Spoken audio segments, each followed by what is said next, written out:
several tapes. We don't live in an assertive world. We can bring everything to us by our thoughts.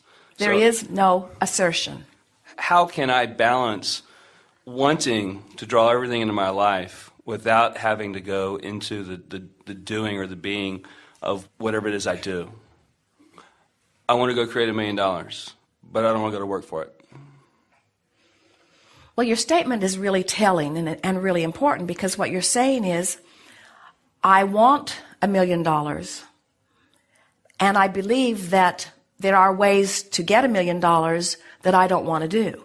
So what you're doing is saying, I want this, but I don't want this. And that's not a very powerful state of being, because you're setting contradiction up right away. So you soften that by saying, I want $1 million, and I want to find a way that is compatible with me to receive it. Okay. Now there's less resistance in that. You say, I want $1 million, and I know that there are a lot of people who have $1 million who got it in a way that would not be uncomfortable to me. But when you say, I want $1 million, but there's no one I'm going to inherit it from, or I want $1 million, but nobody that I know is going to die and leave it to me. In other words, you've got to stop the contradiction. When you talk about what you want and why you want it, there's usually less resistance within you than when you talk about what you want and how you're going to get it.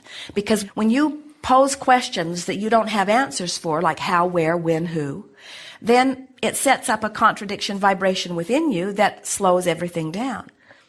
Okay. Statements such as, there must surely be many people on this planet today who have $1 million and in excess of it, who at one time were standing right where I am, just wanting it and having no idea how it was going to come. Feel how resistance-free that statement is. Words like faith and trust are so annoying on some levels, but we want to explain to you the value of them, because even though you don't know how or where or when or who, if you know what, and you've talked about why you want it, and you've practiced the thought of it until it's starting to feel very familiar to you, what begins to happen is things that couldn't happen to you now begin happening, and ideas that wouldn't even occur to you now begin to occur to you, and rendezvous with people that you don't have access to now begin to happen. And when your $1 million and many more come to you, you will wonder where it always was. It seems like the resistance is so subtle. It's like it's somewhere in the background of the drama you don't even recognize. We wouldn't call it subtle. Well, maybe that's a good word for it, but we would use a more blunt word. And that is, I've practiced contradictory thoughts so long that they feel natural. Okay. And so when you start imagining having $1 million, and we're going to play here with you for just a little bit, but when you start imagining what that means, and we don't want you to just get $1 million and stop. You're going to want $1 million always at your disposal. You're going to want to spend that and have another on its heels, because we promise you, once you get used to millions of dollars moving through your experience, $1 million won't last you very long. Because you begin to live in a way and your property taxes go way up. You see. So what is it that we are wanting you to trust in? The fact that you can be or do or have anything. How is it that we want you to approach it? Slowly and gently. We want you to be happy with where you are. You have to make peace with where you are. So you can't say, oh, my life is miserable and I have to do all of these things I don't want to do. And boy, if I had $1 million, then I wouldn't do any of these things. Because can you feel how jumbled the energy is? What you're saying is, universe, I'm miserable and unhappy where I stand. Please give me something that will make it better. And the universe says, sorry, we can only give you more things that will make you miserable, because that's the vibe you're offering.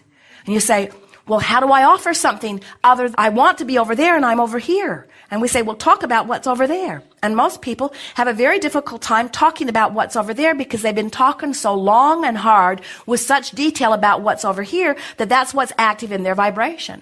And that's why we're talking about these emotional journeys. You got to talk yourself into a different vibe, and then different things will come to you. I was wondering if I was creating too big, if I was trying to make something too big, and the gap between what I wanted and where I am was too big, and that was causing some of the grief. Well, surely $1 million is not too big from where you stand.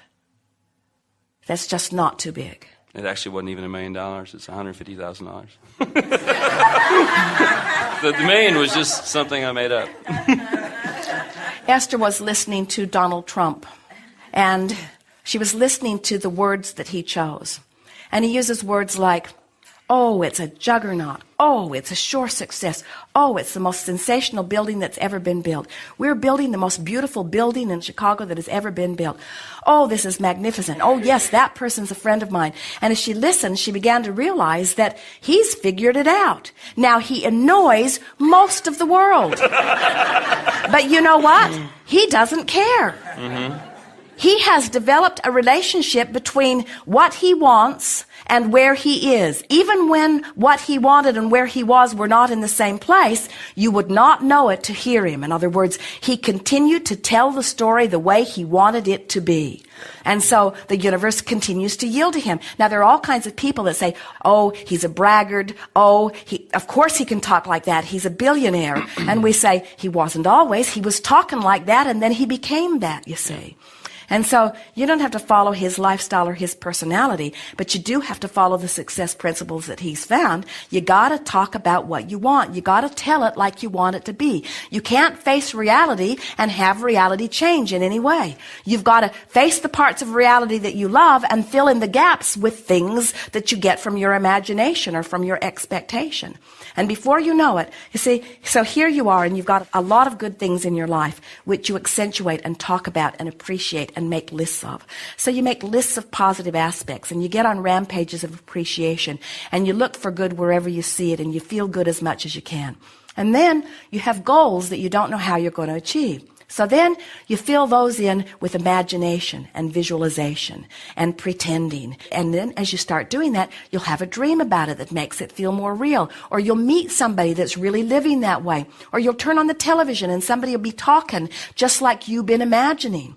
Or you'll pick up a book, or you'll hear another interview. In other words, the universe will help you to rendezvous with whatever the vibration is that you've finally achieved. And little by little, you just work yourself in to where you've filled in the gaps that you're not now living with your vibration as you've used your imagination. The universe does not know the difference between someone who has $1 million and someone who just feels like they have $1 million.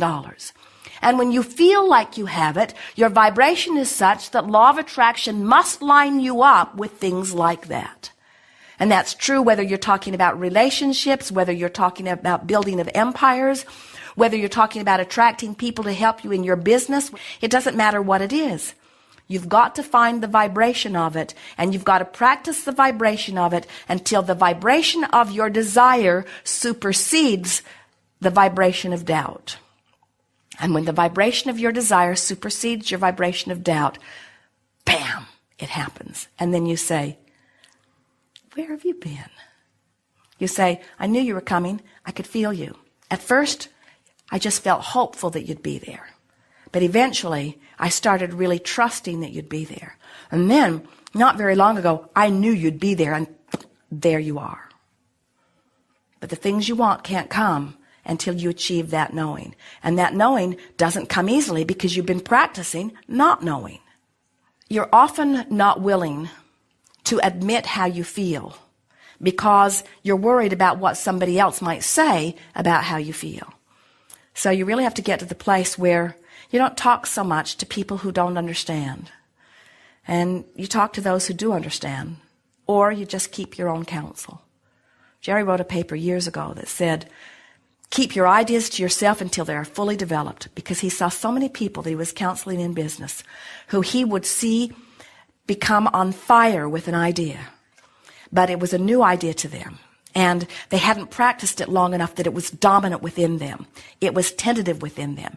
And he knew that it could go either way, and then they'd go home and they'd talk to somebody about their new idea before it was really shored up within them. And that person and their doubt and their negative commentary would activate that old